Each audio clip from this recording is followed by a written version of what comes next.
शादी के पहले से कर रही थी। सोनम ही राजा को मेघालय में उस सुनसान जगह पर ले गई थी जहां उसने हथियारों से राजा को मारने के लिए कहा। आरोपियों को 20 लाख रुपए तक देने का ऑफर दिया और राजा की हत्या कर उसे खाई में फेंक दिया।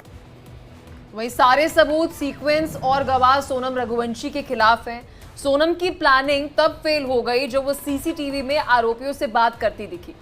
मेघालय पुलिस ने जैसे जैसे जांच आगे बढ़ाई, सोनम के गुनहगार होने के सबूत और ज्यादा मिलते गए। सोनम के आरोपियों से संपर्क के सुराग मिले, उसने लोकेशन तक शेयर की। नंबर्स की लोकेशन इंदौर में फिर मिली। लोकल गाइड का बयान और साथ ही होमस्टे संचालक ने जो बयान दिया उससे तस्वीर और ज्यादा क्लियर हो गई। लोकल गाइड के मुताबिक सोनम और राजा के साथ साथ तीनों आरोपी भी थे और वो हिंदी बोल रहे थे। तो वहीं होम स्टे मालिक के मुताबिक सोनम वापस अकेले लौटी। सोनम के साथ राजा नहीं था। जो सोनम सास के साथ फोन पर उपवास की बात कर रही थी, एकादशी के वो जो दावा कर रही थी, लेकिन उसके बाद वो खाना खा रही थी। राजा की हत्या के बाद सोनम ने अपने फोन तोड़ दिए। हत्याकांड के बाद आरोपी ट्रेन से अपने अपने घर रवाना हो गए। सामने ये आ रहा है कि सोनम इंदौर में राजा के ही पास छिपी हुई थी। तो हर कोई ये जानना चाहता है कि सोनम ने ये क्यों किया। सोनम के ससुराल वाले सोनम के व्यवहार से, उसकी साजिश से अनजान थे। अगर सोनम ने राज के लिए इतनी बड़ी साजिश रची तो क्या सोनम का परिवार राज के बारे में जानता था? क्योंकि राज कुशवाहा सोनम के घर आया जाया करता था। और क्या सोनम राज का रिश्ता परिवार को नामंजूर था? सोनम सारे गहने लेकर गई जिसकी जानकारी सोनम को मां की। तो क्या सोनम की मां साजिश से वाकिफ थी? वही राज कुशवाहा का परिवार राज को इस मामले में फंसाने की बात कह रहा है। राजा रघुवंशी के परिवार वाले सोनम से यही सवाल कर रहे हैं कि अगर सोनम कोई रिश्ता मंजूर नहीं था तो पहले मना कर दी होती। ऐसे तमाम सवाल हैं जिनकी जवाबों का आना बाकी है। और ऐसे में 3 सवाल आज की शो के। पहला सवाल, क्या राज के बारे में सोनम का परिवार जानता था? और क्या सोनम के परिवार ने शादी से पहले सच छिपाया? और साथ ही साथ सोनम ने राजा की हत्या की साजिश क्यों रची थी? आखिर क्या कारण था? ये 3 मुख्य सवाल।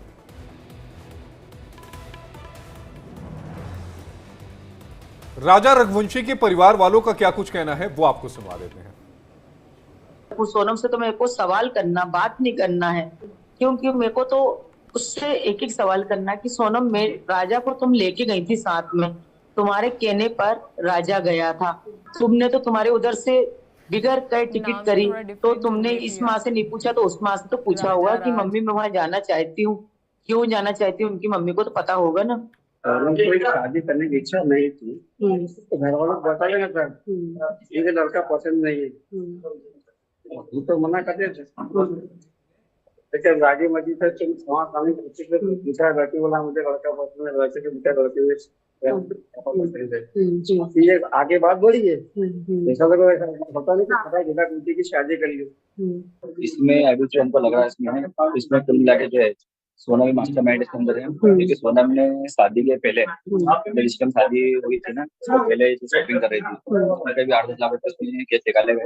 उसके इसके भाई को मालूम पड़ा था, उसके भाई ने पूछा था इससे 8-10 लाख निकाले से सामान क्या लिया है, उसमें इसके भाई को किस टाइप की जानकारी दी नहीं गई। ये चीज अब खुलासा हो रही है, जो पैसे निकाले थे वो पैसे इस देने के लिए निकाले। चलिए अब चर्चा को आगे बढ़ाते हैं। हमारे साथ मेहमान जुड़ चुके हैं, सभी का मैं स्वागत करना चाहूंगा। कुछ ही पलों में आपके टेलीविजन स्क्रीन पर हमारे साथ इस वक्त निर्मल कौर हैं, पूर्व डीजीपी। आपका बहुत बहुत धन्यवाद, आपने अपना कीमती वक्त निकाला। एडवोकेट रेखा सिंह जी हैं, सामाजिक कार्यकर्ता, आपका बहुत बहुत शुक्रिया, आपने अपना कीमती वक्त निकाला। और संदीप दुबे जी हैं, वकील सुप्रीम कोर्ट के, आपका भी बहुत बहुत शुक्रिया। लेकिन पहला प्रश्न, क्योंकि ये पुलिस की कार्रवाई है और मामला शुरुआत में थोड़ा पेचीदा लग रहा था, निर्मल जी आपसे मेरा पहला सवाल ये रहेगा, इस पूरे केस को आपने जब से देखा है, आपको लग रहा है बिल्कुल सही डायरेक्शन में ये जा रहा है? पहले कहा जा रहा था कि हत्या कर दी गई, लूटपाट कर दिया गया, वो तमाम चीजें, और अब ये आ रहा है कि पत्नी ने ही पूरी साजिश को रचा है और इतना आगे तक गया है। इतनी बड़ी प्लानिंग, आपको क्या लगता है कितना लंबा समय लगा होगा? और क्या वाकई ये इतना संभव था करना, या फिर इसके पीछे और भी कई राज हैं जो खुलकर सामने आएंगे? निर्मल जी। देखिए, जो मेरी जो सूचना है मेरे पास सिर्फ मीडिया से है, तो मेरी राय भी जो मीडिया में उपलब्ध तथ्य जो इस समय हैं उन्हीं पर बनी है। जो मीडिया में जो चीजें उपलब्ध हैं, जो मेरी जानकारी है वहां से है, और उन्हीं जानकारी के आधार पर मेरे कंफ्यूजन है, मेरे निर्णय है या मेरी राय है।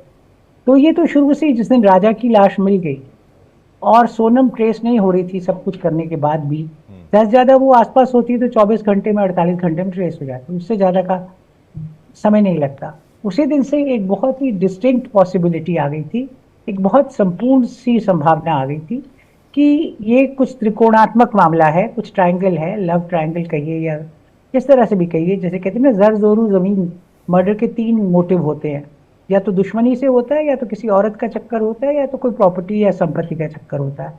तो डेफिनेटली यहाँ औरत का चक्कर लग ही रहा था, जिस तरह से न्यूली वेड्स थे।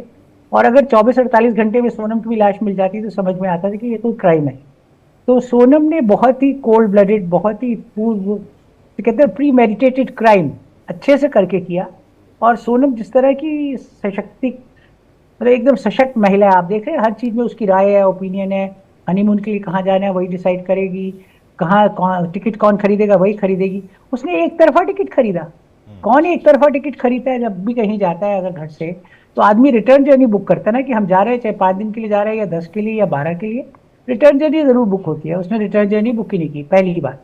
दूसरी, इसका मतलब शुरू से ये राय थी कि नहीं जाना। दूसरी बात है कि अकेले लड़की कैसे डिसाइड करेगी कहाँ जाना है। ये लोग थोड़े सीधे लोग पड़ जाते हैं, मुझे लगता है राजा रघुवंशी और इसका परिवार, वो लोग पारिवारिक किस्म के लोग लगते हैं, मध्यम वर्गीय किस्म के लोग करके लगते हैं। जो टीवी पे इनकी जो अपीयरेंसेस आ रही है उससे ऐसा लगता है। तो ये निश्चित उसने पहले से प्लान किया था। तो ऐसा